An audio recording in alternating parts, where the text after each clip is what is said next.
सहारनपुर विकास प्राधिकरण यानी पूरे सहारनपुर के विकास का प्राधिकरण सिर्फ एक इमारत पर है, लेकिन विभाग में बैठे अधिकारी ही जब भ्रष्ट होने लगे तो स्थिति बद से बदतर हो जाती है। सहारनपुर जिले में एक अवैध बिल्डिंग के निर्माण पर एसडीए की तरफ से समन शुल्क लगाया जाता है, लेकिन विभागी बाबू बिल्डिंग मालिक के साथ मिलकर उस फाइल को सालों तक दबाए रखते हैं। दूसरे लिपिक की शिकायत पर मामले में जब एक्शन लिया गया तो फाइल सरकारी बाबू के पास से ही बरामद हुई। हमारी इस पड़ताल में देखिए कि क्या है ये पूरा गड़बड़झाला।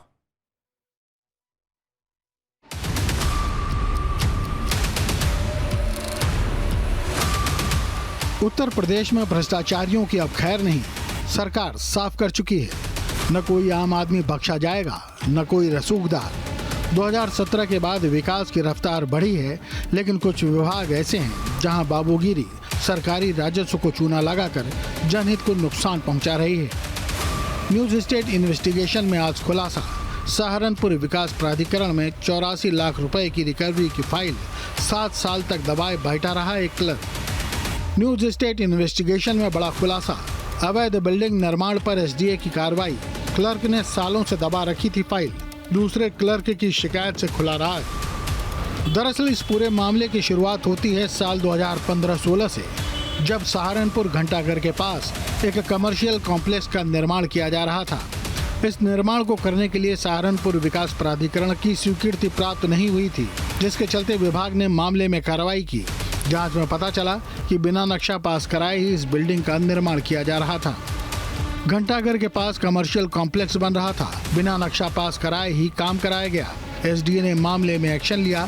बिल्डिंग मालिक को विभाग ने समन शुल्क लगाया। 84 लाख रुपए का बिल्डिंग पर समन शुल्क लगाया। 26 लाख रुपए ही विभाग को जमा किए गए थे। 58 लाख रुपए बिल्डिंग मालिक ने भुगतान नहीं किए। 9 साल बीत गए, लेकिन कमर्शियल कॉम्प्लेक्स के मालिक की तरफ से भुगतान नहीं किया गया। और बड़ी बात तो ये है कि इसके बावजूद कॉम्प्लेक्स पर कोई कार्रवाई भी नहीं की गई, जिसका बड़ा कारण है विभाग में बैठे ये साहब। इनका नाम है जीवन बाबू। ये विभाग में क्लर्क के तौर पर काम करते हैं। आरोप है कि बिल्डिंग मालिक पर इनकी ही कृपा बरस रही थी। इन्होंने ही बिल्डिंग मालिक के साथ मिलकर भुगतान की फाइल को सालों तक दबाए रखा था। जाहिर है कि बिना मतलब के तो बाबू साहब जनसेवा नहीं कर रहे होंगे, कुछ तो हित साधा ही गया होगा। पूरा मामला ये है कि जोन 2 में घंटाघर के पास में राजीव तलवार की फाइल थी, जिसमें लगभग 84 लाख रुपए की जो है उसमें गणना की गई थी। 28 लाख रुपए उसमें जमा करा दिए गए। शेष अमाउंट आज तक जमा नहीं कराया गया और जो संबंधित अधिकारियों के सहयोग से जो है ये फाइल को दबा दिया गया। इसका मामला जब मैंने उजागर किया, वीसी को मैंने लेटर लिखा, तो वीसी ने इसमें रुष्ट होकर के मेरी तनख्वाह भी रोक दी और मेरी 3 महीने की तनख्वाह रोकी गई और मुझे इसमें अलग अलग तरीके से वो मुझे जो है परेशान कर रहा है। तो अब इसमें जब मैंने ये फिर इसको परेशान होकर के मैंने फिर मुख्यमंत्री को लिखा, इसमें यहाँ कमिश्नर को भी मैंने लिखा कि इसमें कार्रवाई की जाए, क्योंकि प्राधिकरण को इसमें करोड़ों रुपए की आय हो सकती है। ऐसे ही बहुत सारे प्रकरण है जो मैंने अब जो है इनका उजागर मैंने करने का बेड़ा उठा लिया, चाहे नौकरी रहे या जाए। मैंने अब ये जनहित में मुझे ये काम करना, विभाग हित में काम करना।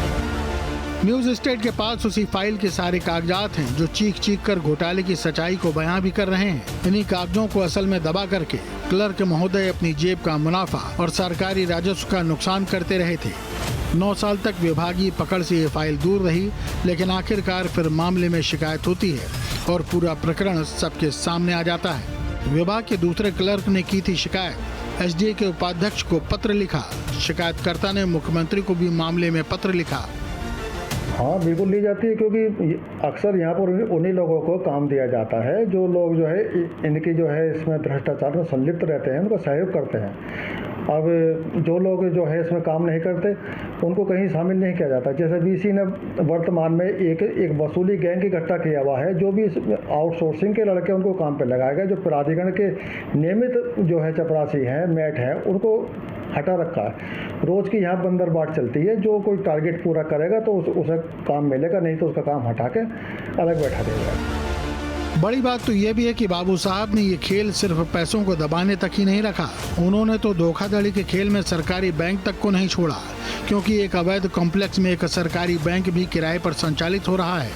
बड़ी बात तो ये है कि सरकारी बैंक विवादित जगहों पर संचालित नहीं किए जाते, बैंक एनओसी लेने के बाद ही किसी भी बिल्डिंग को किराए पर लेते हैं, मगर आरोपी क्लर्क ने बिल्डिंग मालिक को इसके लिए भी एक फर्जी एनओसी तैयार करके दी थी। इसी एनओसी के आधार पर बैंक ने इस कॉम्प्लेक्स में एक स्पेस लिया और ब्रांच को संचालित भी किया। 2016 से 2023 तक क्लर्क जीवन बाबू ने इस मामले की फाइल को दबा कर रखा। इधर जुर्माने की रकम भी कागजों में हर दिन के साथ बढ़ती जा रही थी। जब आरोपी क्लर्क के खिलाफ शिकायत पर विभागीय कार्रवाई की गई तो 2023 में इन्हीं के पास से ये सारे दस्तावेज भी बरामद हुए। देखिए, गबन की बात कहना तो अभी सही नहीं है। इसमें केवल इतना है कि जो डिमांड लगभग 60 लाख की थी, वो चूँकि पत्रावली अपील में चली गई और 4 साल पत्रावली अपील में लंबित रही। अपील से पत्रावली 2023 अक्टूबर में वापस आई है। उसके उपरांत उसमें जो वसूली की कार्रवाई होनी चाहिए थी वो नहीं की। वही लिपिक हैं जिनके चार्ज में पत्रावली बारी बारी से आई। उनकी हम लोग छानबीन करा रहे हैं और कार्रवाई इनके विरुद्ध जो भी 2 लिपिक जो इसमें जिनके पास से चार्ज रहा है उनके विरुद्ध कड़ी कार्रवाई की। देखिए, जो कार्रवाई आप इसकी कर रहे हो तो उसका जो कि जितने पार्ट का मैप उनका अप्रूव्ड था उतने पार्ट पे उन्होंने कुछ क्रिया कराई थी। जो आप बैंक की बात कर रहे हो, बैंक में ये पता चला है कि संभवतः कोई एनओसी सबमिट हुई है, उसकी हम लोग जांच करा रहे हैं कोई एनओसी उन्होंने कहाँ से प्राप्त किया। सहारनपुर विकास प्राधिकरण में हुए इस भ्रष्टाचार के खुलासे ने न केवल स्थानीय प्रशासन की कार्यप्रणाली पर सवाल उठाए हैं, बल्कि एसडीएम व्यवस्था की पारदर्शिता पर भी उंगलियां उठ रही हैं। वीसी संतोष कुमार राय ने जांच के आदेश दिए हैं, लेकिन बड़ा सवाल यही है कि क्या आरोपी क्लर्क और इस घोटाले से जुड़े अन्य लोगों पर सख्त कार्रवाई होगी और क्या बकाया रुपए की वसूली हो पाएगी। सहारनपुर विकास प्राधिकरण में तैनात लिपिक के भ्रष्टाचार उजागर होने के बाद जहां एक तरफ सहारनपुर प्रशासन पर सवाल उठाए जा रहे हैं, वहीं एसडीए के कार्य व्यवस्था और पारदर्शिता पर भी उंगलियां उठ रही है। हालांकि सहारनपुर विकास प्राधिकरण उपाध्यक्ष संतोष कुमार राय ने जांच कर कार्रवाई करने के आदेश दे दिए हैं, लेकिन बड़ा सवाल यही है कि दोषी लिपिक और उसके सहयोगियों के खिलाफ दंडात्मक कार्रवाई कब की जाएगी और निर्धारित शमन शुल्क जो करोड़ों में है उसकी वसूली कब तक हो पाएगी। इस खबर से जुड़ी हर अपडेट पर हमारी नजर बनी रहेगी। सहारनपुर से न्यूज स्टेट के लिए मैं सोहेल गौड़। और सोहेल गौड़ हमारे साथ जुड़े हुए हैं सहयोगी इस पूरी खबर पर। जिस तरीके से आपने इन्वेस्टिगेट किया सोहेल, सवाल यह है कि फाइल कब, कहां, किस अधिकारी, किस बाबू के टेबल पे होती है, उसको भी एक रजिस्टर में मेंटेन किया जाता है। क्या बाबू और कुछ ही लोग या कहें कि और भी लोग इसमें शामिल?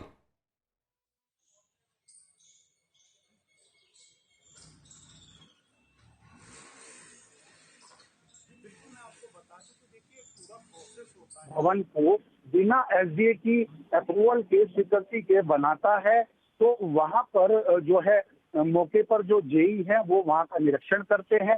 वो जेई अपनी रिपोर्ट अपने इलेक्शन को जो है देते हैं और वहां से वो सचिव के पास पूरी फाइल जाती है, जहां पर शमन शुल्क अगर शमन करने योग्य वो निर्माण होता है तो उसे शमन शुल्क निर्धारित कर